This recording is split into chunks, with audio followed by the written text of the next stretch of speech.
You may not know it yet, but your life is about to change.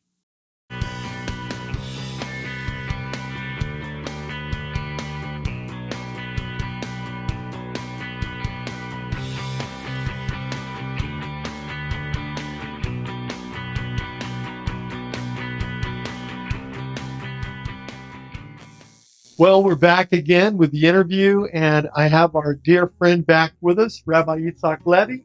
Rabbi, good to have you back. And in this show, we're promising the people that their lives will be changed through what they're hearing. You had a story that you were just about to tell before I cut you off for the first episode.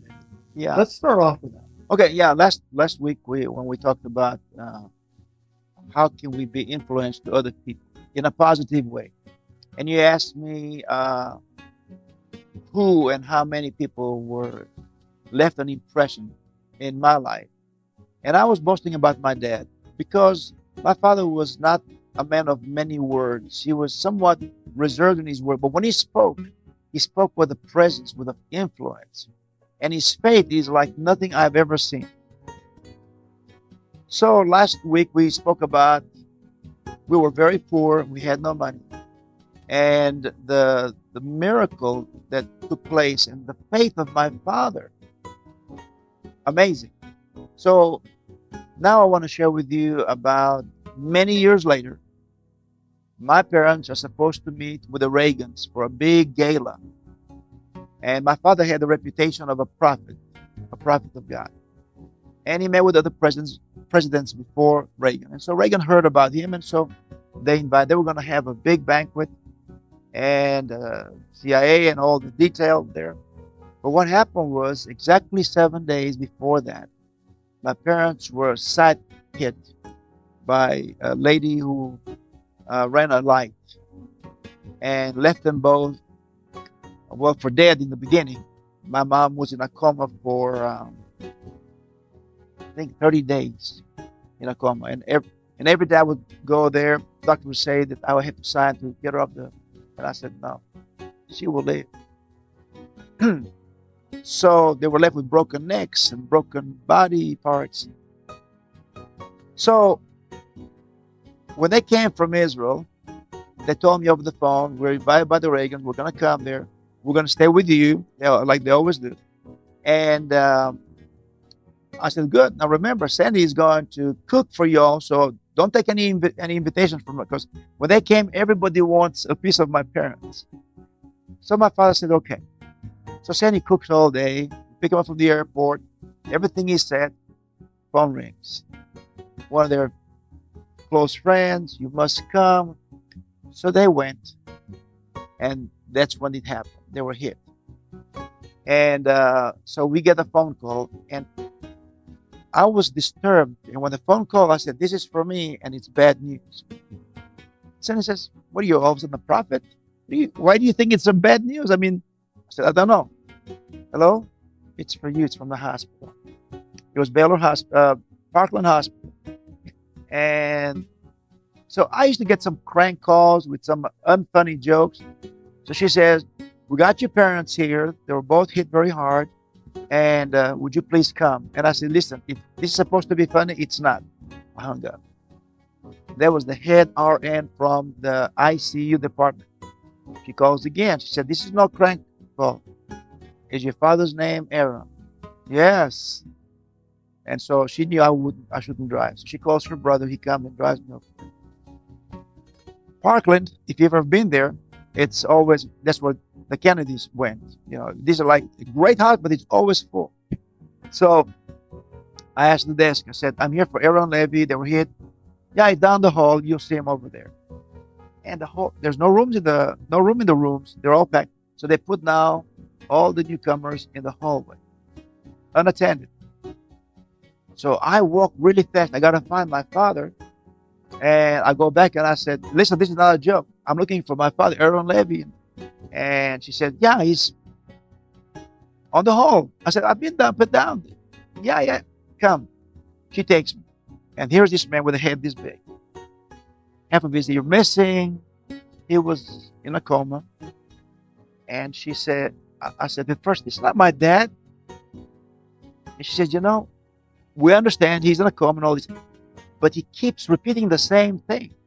Now, growing up, I always knew my father was close to God and he talks about God and his faith in the concentration camp, all in all. But I have never seen it with my own eyes. And she says, he keeps saying something about Shua, Shua. What language is Shua? And I put my ear. Oh, here's Shua. So here's the thing. He's in a coma, right? He can put the front when he's sober and he's not sober, coherent, but when you're in a coma, it's what's inside is going to come out. And he was calling to his master. So yeah, this is the indelible mark he left on my life. That has really impacted you, even to this day. You just recalling it. Yeah. So, you are impacting others. I know that we were on camera, but you and I talk frequently off camera. Yes. And, what you present yourself on camera is exactly the same way you are off camera. I hope I'm the same way you are. Our lives are really about God. That's it. They're about God. Oh, yeah, we have the other stuff. We have work, we have family, but our number one purpose is to serve God with all of our hearts, soul, mind, and spirit. And I see that in your life. You've been a great inspiration for me and so many others. So your father has affected you in a drastic way. How was living in Israel? Did that affect you? Very much, because we were persecuted. My parents were put in prison. It cost me a lot of money to get them out with some of the strongest, most powerful lawyers, because it's against the law to do what they call missionary work. My father, so the accusation from the district attorney of Israel was he converts Jews to Christianity. Are you kidding me? Are we talking about the same person? It's just the opposite. Just the opposite. What we teach, my father, what I taught is Yeshua is telling us, when you come to the crossroads, ask for the old road. Ask for the old path. All this new stuff is man-made. Ask for those things. God did not make a covenant with Saint Jerome or with the cardinals or the popes. He made covenant not even with David or Moses. He made a patriarchal covenant. Abraham, Itzhak, and Yaakov. And that's where Judaism has been birthed. When all the nations of the world refused the Torah, Israel said, S01e04, we will do. I don't even want to know what. You tell me, I'll do it, and then I'll ask the questions. And that's why Naaseh comes first. We will do. So we should be a society of doers. Yeshua did not just preach. He died for us. And then he came and told us, I go to prepare a place for you. What condition do you see the world in today? And how do you see believers in the God of Israel affected, whether they're Jews or Gentiles? You see us making an impact? And do we need to make an impact? What condition is the world in? The world is reverting back to the chaotic state of Bereshit, of Genesis. When the Spirit of the Lord moved upon the face of the earth and it was chaotic. There was no land mass. It was only water, darkness in the face of the deep. And then God he turned the light on in his workplace and he began to get busy in the workshop. And he let there be light and so forth. But Yeshua told us, you remember how it was? Well, I'm telling you, just before the flood, it was the days of Noah when I had to shut it down. I had to turn the lights off, bring the water back, as I found in the beginning, and we have a brand new creation through Noah. So we had one through Adam, one through Noah, and one through Yeshua. And that's the one that counts, because he was in the beginning and he's going to be in the end. So the best way we can impact people is don't put so much weight on your knowledge of the Bible. Genesis, and you quote Revelation and Corinthians. That may be impressive for the moment, But in the long run, people are going to watch. People want to see a sermon. They've already heard it all. Now show me a sermon. By the way you live. By the way you live. And so the greatest compliments I've received from Jews, Christians, Catholics, Muslims. I got to tell you a quick story about the Muslims. And we lived in Ariel, and we were surrounded by 7 Arab villages. Every cop was hated to death by the Arabs because they didn't care. They gave you a ticket. You blinked, ticket. You smiled. I'm just, of course, exaggerating. I never gave them a ticket. Never. I would stop them when they broke the law, and they would always look at me with You were a policeman in for Israel. 5 years, yes. Okay. And so they would look at me, and you could see he wants to murder me with his eyes. And I would smile, and I said, "You know why I stopped you?" "No, because I'm an Arab." No. You ran a red light, and you know your kids play for the village. They could be in the. You would kill your own son. So, stop sign is for good for you, for us. And all of a sudden, the hate goes away. I said, "Look, I'm not going to give you a ticket. That's not going to change it. But you know what I'm saying?" Okay. We lived on a hill, and the villages were around it. I'm telling you the truth. There was not a day that these people would not drive because my balcony was seen. They was always honking, waving at me, and they never broke the law again. They would come to a full stop, honk, and wave. And so the Mukhtar, the mayor of that village, he could always come to my house because I thought, "You're invited." I told the guard that he's my friend. Anytime he wants to come, you let him in. "You're crazy, woman." "I'll take the chance." So he would come to our home, eat, and all this stuff. One day he said, "You must come to my village." I said, "Oh, you're trying to get rid of me, huh?" He said, "I promise you with my life." I said, "I'll take a chance." So here I'm driving my truck. He's next to me, and we have yellow tags, and they have blue. And we would go, and all of a sudden, all the Arab kids would come with big rocks, and they're ready, and you'd roll the window down, and you would curse them in Arabic, and they drop the rock, and they're guarding me all the way to his house. They don't have furniture, so they sit on the floor, but here comes all his sisters with big platters full of food, handmade, the best food. Such an honor. If they like you, like nobody in the world. But why? Because they saw me for what I am. I was real. My speech, my life, the same thing. That's the best impact you can leave on someone. I agree. You know, one of the things you just sparked in my thinking is that when people come to understand that the Torah has not been done away with, God's instruction manual is still relevant today as it was when it was first written and quoted, was first given. Many, not all, many, I think, I know I did, come to a point of going, "Wow, I know something you don't know," and it forms a bit of pride. At least it did. But what I've found is over the years, as that mellows, not that you water it down, but as that mellows and becomes part of you, not just in your head, but in part of your life, then you begin to have more mercy on things and understand that we're all on a journey. There's so much we all have to learn. And it's through that, then, assimilating the Torah, the lifestyle of Yeshua, Jesus, that we begin to affect others.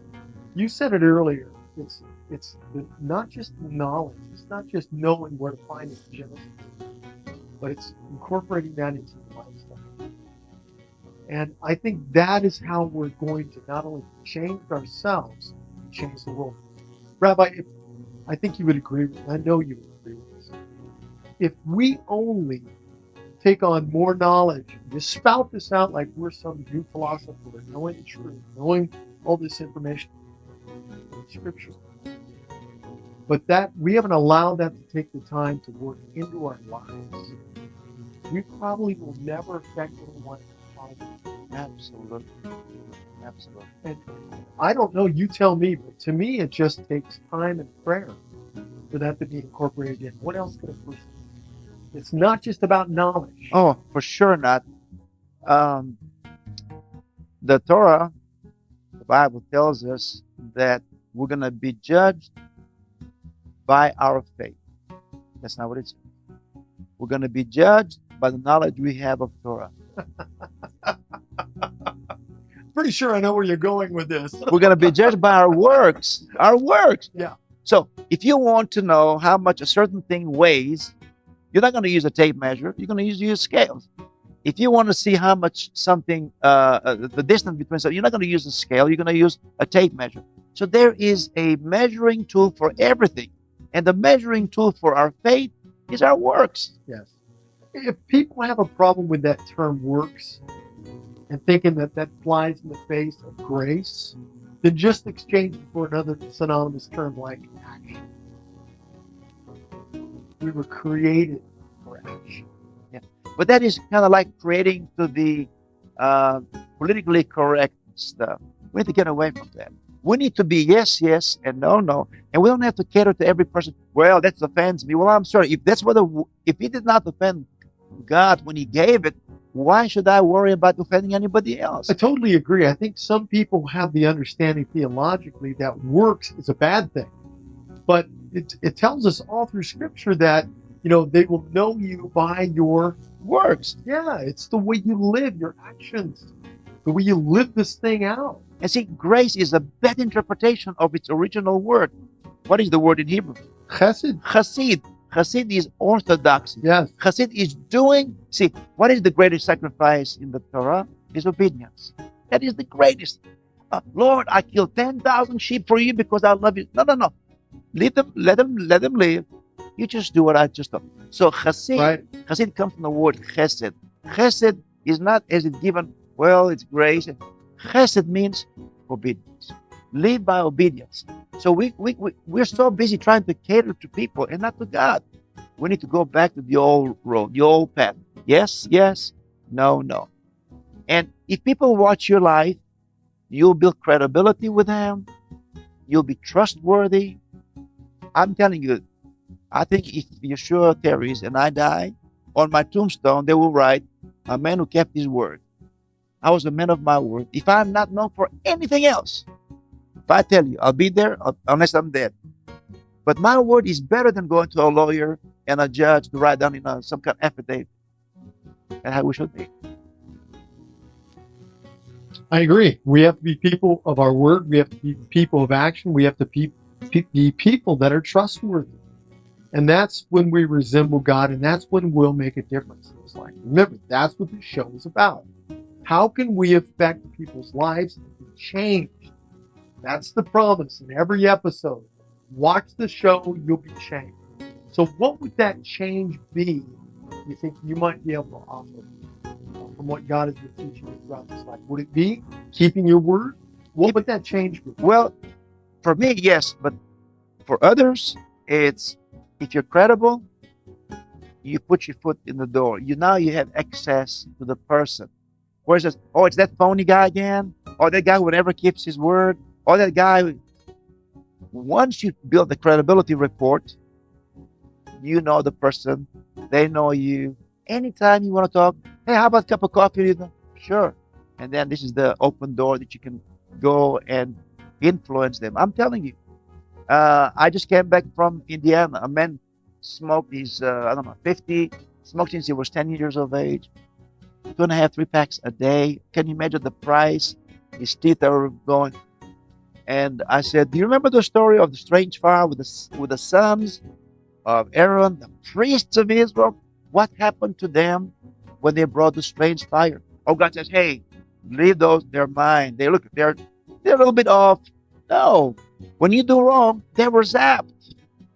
Nothing was consumed. Even their clothes did not smell stench. But they were cooked from the inside. I said, God gave us oxygen to breathe. When you go to the hospital, let us bring some cigarettes. This man needs to breathe. Let's pipe some smoke into his. They put oxygen. God gave us. I don't want your oxygen, God. I go back to the same stuff. Why did Nimrod? Okay, I got to tell you this quickly. Noah is going to build a boat. Yeah, we don't know what a boat is. Noah, what are you doing? It's going to flood. What's flood? You know, we had welders on that arc welders. So listen to this. This is so funny. You know, sometimes you like to do funny shows. This is funny to me. Noah is not only going to build a boat far away from water, but he's going to build it on the top of a mountain. What are you doing? A boat for what? It's going to rain. We're on top of the mountain. There's no way the water's going to come. So here's the irony of things. Do you think he had a for sale sign out in front of his house? Without a doubt. Listen, it took him 100 years. I think it's more like 70 years plus 30 years of him preaching about the flood. That's my analogy. Peter, right? First Peter? Or, yeah. But he had to compensate his sons and his daughter-in-laws for working with him on that boat. So without a doubt, after the flood, he put a for sale sign on the boat, and some billionaire came. He says, "No, the problem is, how do I get to the water? You're gonna have to wait until the next flood." But Noah, I'm sure, said, the next flood is gonna be fire, not water. So, but the next irony is, of course, Nimrod. He was so obnoxious and so against God that he did not even want to use. He did not want to use God's stones to build the pyramid. He says, "I'll build my own stones." The scripture tells us he made his own stones. And not only that, he could have built this because it's a tower, right? Where would you put, if you want to put a cell phone tower, would you put it at the very lowest or at the top of the mountain? He wants to build a tower, but he's not doing it on the mountain. He puts it in the valley. So as to tell God, I don't need your mountain. I'm building my own mountain. And God says, very good. We're going to get the materials from, because, but those bricks, you're using my material, my water. Considered to be the first world Nimrod. First king. He was the first king of the world. And he tried to keep all the people in his church, if you will, by having the steeple there. That was the first steeple. You think that's where the first time the phrase came out? Can you hear me now? Yeah, well, God has been asking us this now for nearly 6,000 years. Okay. Can you hear me now? Come back. Tshuva, and respond. What do you see the trends being in these last few minutes? The trends being in congregations. The trends being in believers within America. What are the trends? Positive, negative? Yeah, of course, most of your speakers, they're probably thinking what from the mainstream, but I'm not from the mainstream, and I just speak my heart because you let me. My heart is this. One of the greatest sayings in Christianity is, we're going to go to a retreat. Excuse me? You believe in God and you're going to go retreat? See, I'm from the Israeli army. We don't retreat. We go forward. We never run back. We run forward. What is retreat? We're in the army of God. Okay, number one, retreat. So I'm never going to use that phrase in front of you again. Well, you can get away with it because you're from this culture, but I can't. Both because I belong to the army of God and because of... So we're learning. So when you're around Rabbi Itzhak, you never say retreat. Yeah, so that is a no-no for me. We do not retreat. Number two, going to an advance this weekend. We're gonna win souls. That's always a forward. The next thing is our synagogue is very small, and the reason is we're kind of like a revolving door. People want to come and they want to have itchy ears, as the scripture tells us. They will not endure sound doctrine. You know what I teach? Is sound doctrine. I bring everything from the patriarch, from David, from Moses. Rabbi, you're still a Jew. Yeah? No. We're in a bread. After Jesus died, we have a new law. Excuse me? Does God know about that law? Does God know that all that he made is no good? It doesn't work. Man came and we have a brand. Well, who's leading it? The Apostle Paul. Well, I didn't know that Paul was in the mix. I thought he spoke to Abraham, Isaac, and Jacob. Where does Paul come from? You think a rabbi could change and annul God's words. Now, you think about that from a Jewish perspective, that's crazy. Let me tell you, It's never happened. I wrote this in the book, May the Real Paul Come Forth. But here's the thing. Just think on the simplistic of this thing, and that is, could Paul have retained his title as a rabbi if he changed one jot? No. That's my point. Or Yeshua. Well, Yeshua couldn't have either. right, but He would have been considered a false prophet and stoned. But every time you talk to a Christian, it's always but Paul's. I said, and the Lord said, yeah, but Paul's. So they're putting Paul, they esteem him above God. Above Yeshua, above the writings of Torah. Paul is the ultimate. And that is crazy thinking in Jewish thinking. That could not be. Impossible. Without a doubt, if Paul was listening to their show and he saw what he says, I wrote these letters in innocence. Imagine all your emails that you sent me. I'm going to canonize it and I'm going to put them in the Bible. And I'm going to call it the New Testament. The new. The new. Yeah, the new. There's so much we could go into regarding this, but that is, you hit on one of the biggest keys, is that we have raised the writings of Rabbi Shaul, the Apostle Paul, above the sayings of the Torah itself, and in many ways, the way he interprets things, I would even say we've raised him above it. Without a doubt. Without a doubt.